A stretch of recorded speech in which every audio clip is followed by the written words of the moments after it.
ನಿಧನಕ್ಕೂ ಮನೆಯ ವಾಸ್ತುವಿಗೂ ನಂಟಿದ್ಯಾ? ಅಪ್ಪು ನಿಧನಕ್ಕೂ ಮನೆಯ ವಾಸ್ತುವಿಗೂ ಏನಾದ್ರೂ ನಂಟಿದ್ಯಾ? ವಿರಾಜ ಮಹಾಸ್ವಾಮೀಜಿಯಿಂದ ಸ್ಫೋಟಕ ಹೇಳಿಕೆ ನೀಡಲಾಗಿದೆ. ಸಾವಿಗೂ ಮುನ್ನವೇ ಅವರ ಆಪ್ತರಿಗೆ ಈ ಬಗ್ಗೆ ಹೇಳಿದ್ದೆ.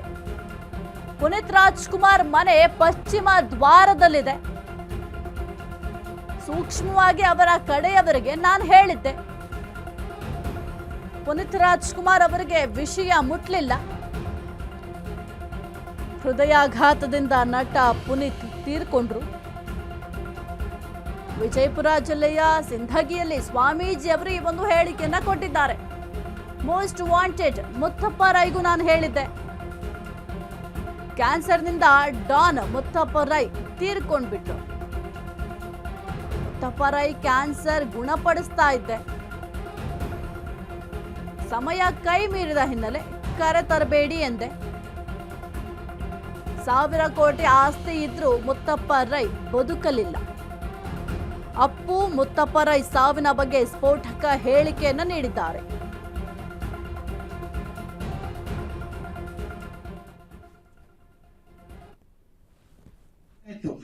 ರಾಜ್ಕುಮಾರ್ ಮಾಡ್ದ, ಯಾರು ಮಾಡಿದ್ರು ಗೊತ್ತಿಲ್ಲ. ಅವ್ನು ಸತ್ತ ಮೇಲೆ ಗೊತ್ತಾಯ್ತು. ಅವನು ಸತ್ತ ಮೇಲೆ ಗೊತ್ತಾಯ್ತು. ಅದೇ ಇದ್ದಾಗ ಗೊತ್ತಾಗಿತ್ತಂದ್ರ ಅಷ್ಟು ಮಾಡಿದ್ರು ಅವನಿಗೆ ಪುಣ್ಯ ಯಾರು ಲಭಿಸಲಿಲ್ಲ.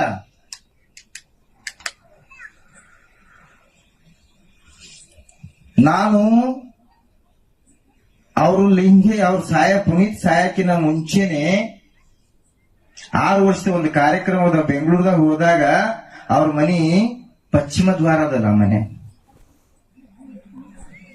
ಅವ್ರಿಗೆ ಸೂಕ್ಷ್ಮವಾಗಿ ಒಬ್ಬ ವ್ಯಕ್ತಿಗೆ ಹೇಳಿ ಕಳಿಸಿದ್ರು. ಆ ವಿಷಯ ಅಲ್ಲಿ ಮುಟ್ಲಿಲ್ಲ.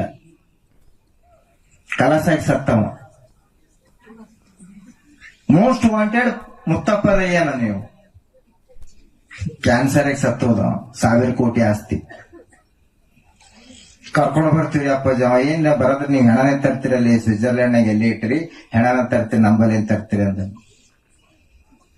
ಕಟ್ಟಿದ ಮನಿ 1000 ಕೋಟಿ ಖರ್ಚು ಮಾಡಿದ್ ಕಟ್ಟಿದ ಮನಿ ಬಿಟ್ಟಿದ್ ಬಿಡಾದ್ರ ಹೊಟ್ಟೆ ಬೆಂಕಿ ಹತ್ತದ. ಇದು ರಾಜ್ಕುಮಾರ್ ಮಾಡ್ದ, ಯಾರು ಮಾಡಿದ್ರು ಗೊತ್ತಿಲ್ಲ. ಅವ್ನು ಸತ್ತ ಮೇಲೆ ಗೊತ್ತಾಯ್ತು. ಅವನು ಸತ್ತ ಮೇಲೆ ಗೊತ್ತಾಯ್ತು. ಅದೇ ಇದ್ದಾಗ ಗೊತ್ತಾಗಿತ್ತಂದ್ರ ಅಷ್ಟು ಮಾಡಿದ್ರು ಅವನಿಗೆ ಪುಣ್ಯ ಯಾರು ಲಭಿಸಲಿಲ್ಲ.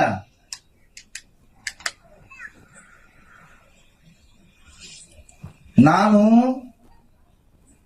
ಅವರು ಲಿಂಗಿ ಅವ್ರ ಪುನೀತ್ ಸಾಯಕ್ಕಿನ ಮುಂಚೆನೆ 6 ವರ್ಷದ ಒಂದು ಕಾರ್ಯಕ್ರಮದ ಬೆಂಗಳೂರದಾಗ ಹೋದಾಗ ಅವ್ರ ಮನಿ ಪಶ್ಚಿಮ ದ್ವಾರದಲ್ಲ.